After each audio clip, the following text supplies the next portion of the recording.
What happens when a sharp-tongued talk show host tries to undermine a powerhouse entrepreneur on live TV? Simone Jackson's response left everyone speechless. Simone Jackson wasn't your average entrepreneur. At just 32 years old, she had built a thriving business empire from the ground up, one that didn't just serve her success, but uplifted countless others in her community. Born and raised in Birmingham, Alabama, Simone was the kind of person who believed that her success meant little if it didn't open doors for others. And her latest project? A groundbreaking initiative aimed at providing young black women with access to entrepreneurial mentorship and resources. So when she got an invitation to appear on The Morning Perspective, one of the most watched talk shows in the country, she was thrilled. It was a chance to spotlight the stories of the young women her initiative was helping, and to show the world what determination, talent, and community support could achieve. The host, Charlene Whitaker, was a polarizing figure. Known for her sharp tongue and a knack for stirring controversy, Charlene was equal parts respected and notorious. Simone wasn't worried, though. She had faced challenges far tougher than a combative interviewer. This was her moment, and she intended to make it count. The day of the interview, Simone arrived at the studio in Los Angeles, dressed in a vibrant teal suit that mirrored her energy. The makeup artist complimented her on how radiant she looked, and Simone smiled, her nerves bubbling just beneath the surface. As she stepped onto the brightly lit set, she took a deep breath. The studio was buzzing with production staff, cameras, and the low hum of audience chatter. Charlene, sitting in her usual spot, flashed Simone a wide, toothy grin that didn't quite reach her eyes. "Simone Jackson, ladies and gentlemen," Charlene announced to the applause of the live audience. A self-made businesswoman who says she's rewriting the rules of entrepreneurship. Simone, welcome. Simone leaned into the introduction with her trademark poise, flashing her warm, confident smile. "Thank you, Charlene. I'm so happy to be here and to share a bit about the work we're doing." The first few minutes were pleasant. Simone explained her journey from a teenager selling custom jewelry at flea markets to owning a multi-million-dollar company. Charlene nodded and listened, occasionally cutting in with questions, but nothing out of the ordinary. Yet. Still, Simone couldn't shake a subtle shift in Charlene's tone as the conversation moved to Simone's community-focused initiative. The compliments started to sound just a bit backhanded. "So, Simone," Charlene said, tilting her head in that exaggeratedly curious way she was famous for, "do you think programs like yours are necessary because people aren't working hard enough on their own?" The air in the room thickened, just slightly. Simone paused, her calm demeanor unchanged. "Well, Charlene," she began, "it's not about people not working hard enough. It's about recognizing the systemic barriers that exist and creating pathways for others to thrive despite those barriers." Her answer was met with polite applause from the audience, but Charlene's grin only widened, as though she'd been waiting for an opening like this. But Simone had no idea just how far Charlene was willing to go. But little did Simone know, the interview was about to take a sharp, unexpected turn. Charlene leaned forward in her chair, her fingers tapping the glossy surface of the table. "I hear you," she said with a nod that felt more rehearsed than sincere. "But don't you think focusing on systemic barriers can sometimes sound like an excuse? I mean, plenty of people pull themselves up by their bootstraps, right? Isn't that what the American dream is all about?" The audience murmured softly. Some clapped. Others shifted uncomfortably in their seats. Simone noticed a few furrowed brows among the crowd, but she kept her cool. She had been here before, not on national television, but in classrooms, boardrooms, and even family gatherings, where the same rhetoric was tossed around like an unshakable truth. She smiled, calm yet resolute. "Charlene," she began, "the idea of the American dream is beautiful in theory, but it doesn't account for the fact that some people have more hurdles to jump than others. A pair of boots is great, but what if those boots don't have laces? Or worse, what if they've been stolen before you even get a chance to wear them?" Laughter and applause erupted from a section of the audience. and Simone seized the moment, adding, "What my program does is give people their laces back. It doesn't tie their shoes for them, but it makes sure they have what they need to take the first step." Charlene's smile tightened. Her eyes darted toward the producers behind the cameras, as if silently strategizing her next move. Simone had scored a point, but Charlene wasn't about to back down. "Well," Charlene said, her voice syrupy but with a slight edge, "that's a clever analogy. But some might say that focusing so much on race and inequality just creates more division. Don't you think we should be focusing on unity instead of pointing out differences?" Simone tilted her head, her expression thoughtful, but her words deliberate. "Unity sounds great," she said. "But it's hard to build a bridge without first acknowledging the river you're trying to cross. Ignoring differences doesn't make them go away. It just leaves people stranded on opposite shores." Another wave of applause rippled through the audience, louder this time. Even Charlene seemed momentarily taken aback, her polished facade cracking for just a fraction of a second. But she quickly recovered, her tone turning more pointed. "That's fair," she conceded. "But let's talk specifics. Your program is targeted specifically at young black women. Why not open it up to everyone? Isn't that exclusionary?" Simone felt a small twinge of irritation, but didn't let it show. This question wasn't new. She had been asked it dozens of times before, often by people who didn't understand, or didn't want to understand, the importance of tailored solutions for marginalized communities. "It's not exclusionary," Simone said, her voice steady. "It's intentional. When you know where the gaps are, you address them directly. If a house has a leak in the roof, you don't fix the whole house, you start where the problem is. My program is about addressing a very specific need, and by doing that, we're lifting up entire communities." The audience clapped again, and Simone could feel the energy shifting in her favor. But Charlene wasn't done. She leaned back in her chair, crossing her arms as if preparing for the next round. "Well," Charlene said, her voice tinged with a mix of skepticism and faux curiosity, "I'm just playing devil's advocate here, but some might say programs like yours promote dependency. How do you respond to that?" Simone raised an eyebrow, the faintest hint of a smile playing on her lips. She knew what Charlene was doing, pushing buttons, stirring the pot, but she wasn't about to give her the satisfaction of losing composure. But even as Simone held her ground, the tension in the room was about to reach a boiling point. Simone's smile remained firmly in place, but her gaze sharpened, locking onto Charlene with laser focus. The host's words had done their job. They'd ruffled feathers, not just in the audience, but within Simone herself. Still, Simone had no intention of letting Charlene dictate the narrative. "Dependency?" Simone repeated, her voice calm but edged with a quiet strength. "Let me ask you something, Charlene. When banks give out loans to help new businesses get started, is that promoting dependency? Or is it providing resources to people who are trying to grow and succeed?" Charlene opened her mouth to respond, but Simone wasn't done. "Because that's what this program does. It's an investment. It's giving young women the tools they need to stand on their own, to create opportunities not just for themselves but for others. Dependency isn't the problem here. Lack of opportunity is." The audience erupted into applause, louder and more sustained this time. Even a few members of the production crew behind the cameras were nodding along. Charlene's polished facade began to crack just a little more. She adjusted her posture, crossing her legs tightly, and tilted her head in a way that seemed more defensive than inquisitive. "Well, Simone," Charlene said, her voice now slightly clipped, "you make a good point, but surely you understand why some people feel left out when programs are so narrowly focused. We're living in a time when everyone wants to feel included, don't you think?" Simone's smile faded slightly, not out of frustration but out of a quiet determination. She leaned forward, her hands clasped in front of her. "Charlene," she said, her voice soft but unwavering, "inclusion is important, but it doesn't mean ignoring the unique challenges that some groups face.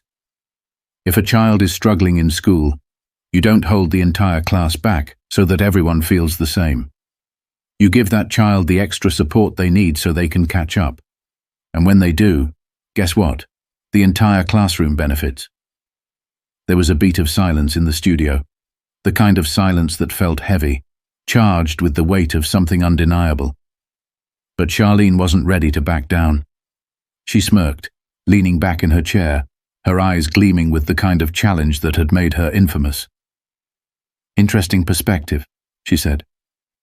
"But let me ask you this, Simone.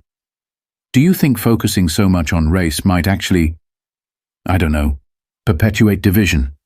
Don't you think it would be better to just focus on what unites us?" Simone's lips parted slightly, but before she could answer, Charlene added, "I mean, some might say programs like yours are just another form of segregation. Isn't that ironic?" The words hung in the air like smoke. The audience gasped audibly, and a few people even shook their heads in disbelief. For the first time, Simone let a flicker of emotion cross her face, something between incredulity and exasperation. She glanced toward the audience as if drawing strength from their visible reactions before turning her full attention back to Charlene. "What's ironic," Simone said slowly, her voice now carrying the weight of something deeply personal, "is how people will twist the idea of equity into something it's not." Charlene, segregation was about exclusion, about denying people access. What I'm doing is the opposite. I'm opening doors that were slammed shut for generations. She paused, letting the words settle before continuing. "And you know what's really ironic? The fact that when people like me try to fix the damage done by those systems, we're accused of being divisive. But the truth is, we can't fix a problem if we refuse to acknowledge it exists." The audience broke into thunderous applause, some even standing to their feet. Charlene's expression froze for a split second before she quickly composed herself, plastering on a strained smile. But just when it seemed like Simone had delivered the final blow, Charlene took things one step further, escalating the tension to a breaking point. Charlene sat back, her face composed but her eyes betraying a flicker of frustration. She had underestimated Simone. The audience's roaring applause had shifted the room's energy, and for a moment it was clear Charlene was scrambling to regain control of the narrative. "Well, Simone," Charlene began, her tone smooth, but with a sharp edge, "you seem to have an answer for everything. But let's be real for a moment. There are people out there, hard-working, struggling people, who might look at what you're doing and wonder, what about us? How do you justify leaving them behind? How is that fair?" Simone blinked, surprised not by the question, but by its blatant attempt to paint her as the villain. Her jaw tightened briefly, just enough for anyone paying close attention to notice.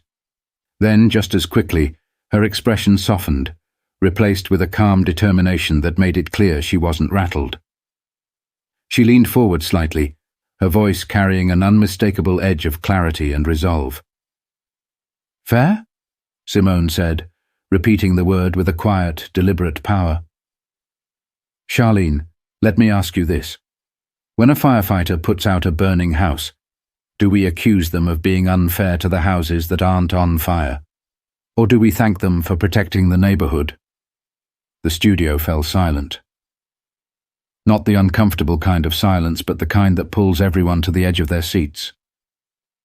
Even the crew members standing behind the cameras stopped what they were doing, their eyes fixed on Simone. "That's what this program is, Charlene," Simone continued, her tone unwavering. "It's about putting out fires. It's about addressing the specific needs of people who've been ignored, overlooked, and underserved for far too long. And when we lift them up, when we give them a chance to thrive, it doesn't take anything away from anyone else. It adds to the community as a whole." Charlene opened her mouth as if to respond, but Simone raised a hand. Not rudely, but firmly enough to let Charlene know she wasn't finished. "And let's not pretend," Simone added, her voice now carrying the weight of years of experience, "that these conversations about fairness are ever really about fairness. Because when we talk about fairness, what we're really talking about is comfort. Whose comfort are we protecting?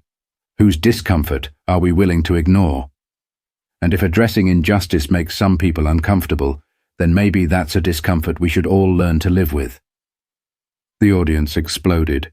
The clapping, cheering, and standing ovations weren't just loud, they were deafening. Simone sat back in her chair, her composure intact, but her eyes revealed the fire burning inside her. She had said her piece, and she knew it had landed exactly where it needed to. Charlene, on the other hand, was visibly flustered. Her carefully crafted image of control had started to crack. She fumbled for her water glass, taking a quick sip before forcing a laugh. "Well, Simone," she said, her voice slightly strained, "you're certainly passionate. I can see why your program has so many supporters, but let me ask you." Simone cut her off, politely but firmly. "Before you ask me anything else, Charlene, let me ask you something," she said, leaning forward. The shift in energy was palpable. The audience leaned forward with her. When you hear stories about people pulling themselves up by their bootstraps, do you ever stop to ask who made the boots in the first place, and who decided which ones were worth investing in? Charlene froze. The question wasn't just rhetorical, it was surgical, cutting straight to the core of the narrative she'd been pushing. The audience was silent again, but this time it wasn't for Simone to finish. It was for Charlene, who clearly had no answer. But as Simone's words echoed through the studio, what happened next made it clear that this moment would be remembered far beyond this one interview. For what felt like a lifetime, Charlene sat there, her usually sharp tongue utterly still. Her practiced composure faltered as her mouth opened slightly, but no words came out. The cameras zoomed in on her face, catching the awkward pause, while Simone sat calmly, her hands folded neatly in her lap, her expression a picture of grace under fire. The audience was electric. Whispers and murmurs buzzed through the crowd like static before someone finally yelled, "Say it louder!" The room erupted into laughter and applause. Simone smiled warmly, the moment hers to own. Charlene finally managed to stammer out a response. "Well, Simone, I think we're going to have to agree to disagree on some points," she said, her voice tight, her usual confidence now replaced with a strained civility. "But I do appreciate your perspective." Simone didn't miss a beat. "And I appreciate the opportunity to share it," she replied, her tone polite yet firm, a masterclass in grace under pressure. The producers cut to commercial, but by then the damage had been done. The live audience was abuzz, their reactions spilling onto social media before the cameras even stopped rolling. The hashtags #Simone Jackson and #MorningPerspective began trending within minutes, with clips of Simone's sharp responses being shared across Twitter, Instagram, and TikTok. "She said what needed to be said," one tweet declared, racking up thousands of likes. Another video clip, captioned, "Putting out fires, not ignoring them," was quickly reposted by influencers, activists, and even a few celebrities. Backstage, Simone sat in her dressing room, taking a moment to breathe.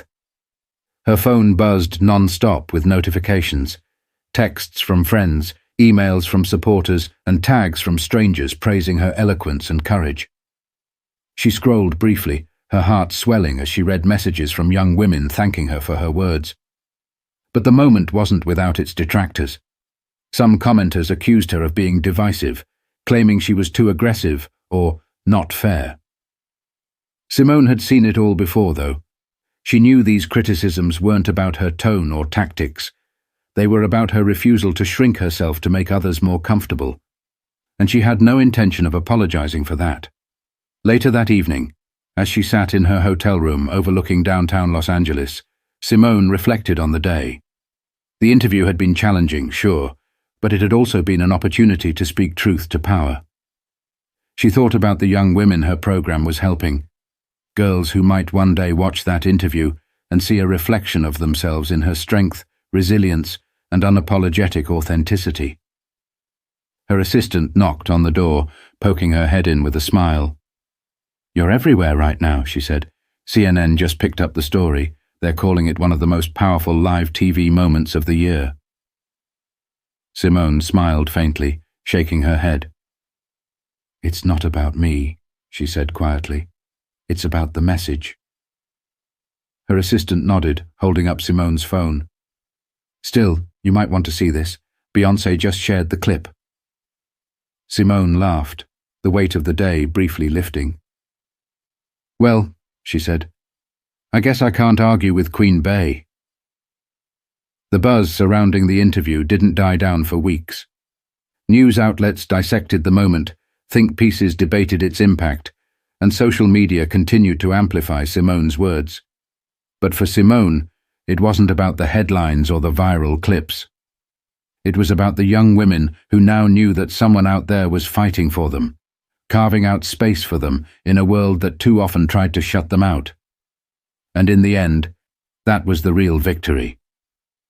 But even as Simone prepared to move forward, she knew this was just the beginning. The next morning, Simone woke up to a phone that wouldn't stop buzzing. Every notification was another story, another mention, another opportunity for her words to ripple further than she ever imagined. But she wasn't basking in the attention. Instead, her mind was already racing with the next steps. How to use this momentum to push her program forward. How to amplify the voices of the women she was working so hard to support. By noon, she was back in her hometown, greeted by a group of young women from her program who had been waiting at the community center. One of them, a 19-year-old named Aaliyah, approached her with tears in her eyes. "Ms. Simone," she said softly, clutching her phone. "I watched the interview last night. I watched how you stood up for us, for all of us. And I just want to say, thank you. You made me feel like I can do anything." Simone smiled, her heart full. "Aaliyah," she said, placing a hand on the young woman's shoulder. "You don't need me to make you feel that way. That power. It's already inside you. All I'm doing is giving you the tools to see it for yourself." Later that day, Simone addressed a small group of participants in her program, sharing what had happened on the talk show and the lessons she had learned. "Here's the thing," she said, her voice steady but full of passion. "The world isn't always going to hand you respect or fairness. Sometimes you'll have to demand it. Sometimes you'll have to fight for it. And when that happens, I want you to remember one thing. Your story, your voice, and your worth are not up for debate. Ever." The room was silent, but it was a silence filled with understanding and determination. Simone could see it in their faces. These young women were ready to take on the world, and that was all the confirmation she needed that the work she was doing mattered. As Simone walked out of the building that evening, the sun setting behind her, she took a moment to reflect. The journey hadn't been easy. There had been challenges, roadblocks, and moments of doubt. But through it all, she had stayed true to her purpose: to create change, to inspire others, and to leave the world a little better than she had found it. Simone's story is a reminder that standing up for what you believe in isn't always comfortable, but it's always necessary. Whether it's on a national stage or in your own community, your voice has the power to spark change.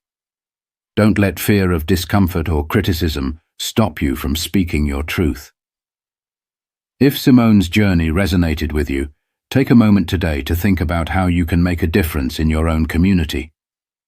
Whether it's mentoring someone, starting a project, or simply standing up for what's right, your actions, big or small, can inspire others to do the same. Together we can all be a part of creating the change we want to see.